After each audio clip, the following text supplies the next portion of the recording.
Hi, this is Alcan. Welcome back to the channel. And those in the United States, happy Memorial Day weekend. And for those who served, thank you for your services. Well, today's video is a very interesting story about an event that happened last summer during the George Floyd protests. You may recall there was a protest in St. Louis where a group of individuals went through a private residency or closed community. The gate was broken. Obviously, it wasn't maintained properly. So they went in, going to the mayor's house at the time. And some of these protesters encouraged this couple. Now, the couple claimed they were being threatened. And the protesters got the other way. So in the end, they got their guns and they got themselves into the spotlight, the national spotlight. Yes, I'm talking about the McCloskeys. You know, the lawyers from St. Louis. You know, the male with that semi-automatic weapon, and the lady with a handgun. And not only they made headlines, so did the prosecutor that was prosecuting the case against them, Kim Gardner. Now, let's bring you up an update to what has happened since then. As somebody would say, oh my, has the tables have turned. Now you can say, what? Well, the McCloskeys are still facing prosecution, but not from Kim Gardner. Apparently, between then and now, she got herself into hot legal water herself. Now, she's been removed from her prize case. And she has tried to go to court to keep the case. It's out of her hands right now. It's another individual involved in the prosecution. So, what happened? She went to the Missouri Supreme Court, tried to keep the case. She was denied.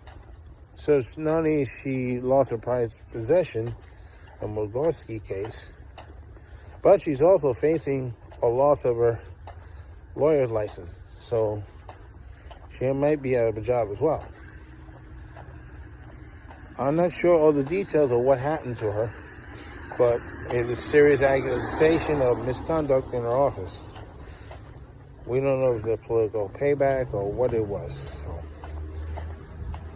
or just downright incompetent. We don't know which one it is.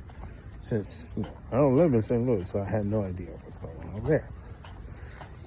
So, I can't speak about the district attorney in New York, but I can't speak about the one in St. Louis because I don't know her comings and goings. But anyway, yes, not only is she facing discipline action and losing her license, but ironically, the male lawyer with the automatic handgun, assault weapon, whatever it is, guess what? He's running for U.S. Senate. Isn't that something? Yes, the male lawyer with the automatic handgun, now I know it's Mark McCloskey. He's running for U.S. Senate. As you know, there's a 50-50 balance right now in the U.S. Senate. Problem is that there's stories going around that some governor from New Hampshire might be running. He's very popular in the state. He's Republican. He might tip the balance. Problem is, if you have some more of them running, and they're popular like Mark McCloskey and that governor from New Hampshire, it's supposed to show for the Democratic Party. Because you know that when the Democrats last election, they lost seats in the House. So, the question is, what's going to happen in 2022? Because if this pattern continues to happen, they might end up losing the House and the Senate back to the Republicans. That's why they need that commission for the incident on January 6th, which failed to get enough votes. They needed 60 votes to move up, and didn't work out. So now going back, I mean, it's a shocking turn of events. It had the guy that was parading with a automatic weapon, now running for U.S. Senate, and the attorney that was trying to prosecute, the district attorney, is now in the defendant's seat. This is crazy, folks. Absolute craziness.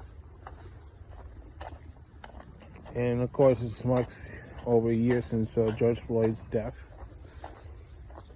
So, of course, we know what the person who did it, where he's celebrating that anniversary behind bars. And he'll be celebrating for many years to come. So this is all I can say so long for now, and don't forget to stop. And make the next stop the last stop for hate.